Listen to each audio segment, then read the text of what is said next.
What's the coolest example of AI technology that you guys have seen? 가수들 목소리를 새로 본 따서 만드는 똑같이 따라 부르는 노래 같은 게 있거든요. It's impressive how far tech has come since 최근 몇 달간의 뜨거운 이슈, 바로 챗 GPT 등의 AI 채팅이 아닐까 싶습니다. 그러나 이런 인공지능이 사회 전반에 대두되기 전 전 세계 어느 곳보다 발빠르게 AI 교육을 도입한 나라가 있습니다. 바로 대한민국입니다. 오늘은 싱가포르 공영방송에서 취재한 한국 공교육기관의 AI 교육 현황에 대해 전해드리려고 합니다. in its quest to be a global artificial intelligence powerhouse, Korea has announced a national AI strategy, which includes plans to introduce AI to schools at all age groups, including kindergartens, by 2025, helping its future leaders become technologically fluent from a very young age. 자, 안녕하세요. 얘들아 인사 좀 해볼까? 안녕하세요 해볼까? 안녕하세요, 여러분. Hello, everyone.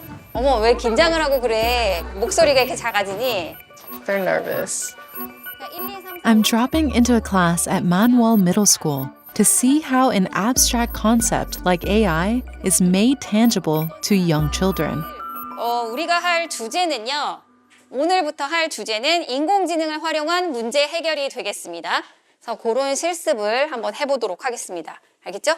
자, 인공지능으로 무엇을 할 수 있냐면 말 그대로 인공지능은 지능인데 인공으로 만든 지능이에요. 그쵸? 그렇다는 얘기는 사람의 지능이 하던 일을 인공적으로 컴퓨터가 대신 수행한다라는 것을 의미할 수 있어요.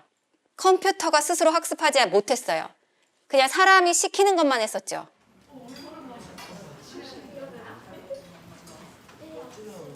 안녕하세요. AI가 뭐라고 생각하세요? 인간이 로봇을 이용해서 만든 지능이라 생각해요. What about you? What do you think? 저는 사람의 생각을 본떠서 만들었다고 생각해요. 막 사람들이 생각은 하는데 실제로 도전하지 못하는 것들을 대신해서 해주는 게 AI라고 생각합니다. What's the coolest example of AI technology that you guys have seen? 가수들 목소리를 새로 본 따서 만드는 똑같이 따라 부르는 노래 같은 게 있거든요. 그러면서 이제 돌아가신 분들이나 이제 더 이상 들을 수 없는 가수들의 목소리를 따서 만든 그런 노래를 만든 게 좀 인상 깊었어요. It's impressive how far tech has come since I was in middle school. But I'm starting to appreciate that for these young students, some of these concepts are as second nature as video gaming was to my generation. 어른들이 아이들 스마트폰을 일찍 주는 건 좋지 않다고 생각하시는 분들이 굉장히 많아요. 그런데 살아가면서 스마트폰은 또 하나의 되게 중요한 도구이기도 하거든요. There's a lot of discussion around ethics in AI. Is that part of the curriculum, and do you think that's a very important part of education? 일단 윤리적인 것부터 시작을 해서 아이들이 기본적인 마인드가 갖춰졌을 때 인공지능을 올바로 사용하는 게 정말 중요하다고 생각을 하고 있기 때문에 저희가 초등학교, 중학교, 고등학교에 이르는 인공지능 교육의 체계를 갖출 때 아마 저학년부터 윤리가 가장 강조되고 있게 될 거라고 생각을 합니다. I haven't been able to stop wondering that if AI ethics had been taught in schools at the advent of this technological growth, whether issues like mogul crimes would still be so prevalent in Korean society.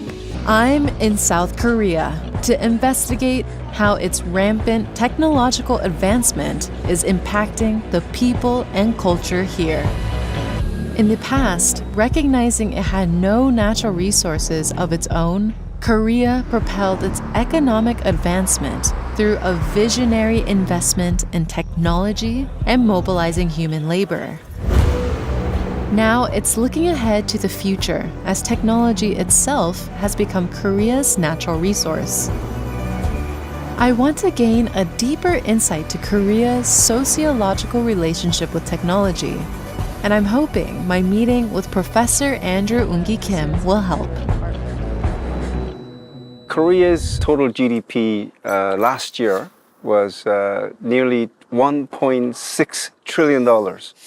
And that is 10th highest in the world. So between 1953 and 2020, Korea's GDP jumped by more than 1,200 times. You could name countries like Singapore, Hong Kong, Taiwan, which have also experienced rapid economic growth, but none like Korea. It heavily intervened in how the economy is run. What Korea has done well was to borrow sort of technology or technological know-how and make them better than the original copies, let's say. Yeah, my parents always used to say that the thing that Korea does the best is they know how to copy and then eventually make things better. I've heard a lot about how post-colonial mindset plays a huge role in Korean society and economy. I wonder if you think that has also impacted technological drive here. You know, if you were to choose several concepts or keywords to describe Korea, one of them is definitely anxiety, right? And that anxiety really works for us because we have this memory of the defeats and the failures of our immediate ancestors, right?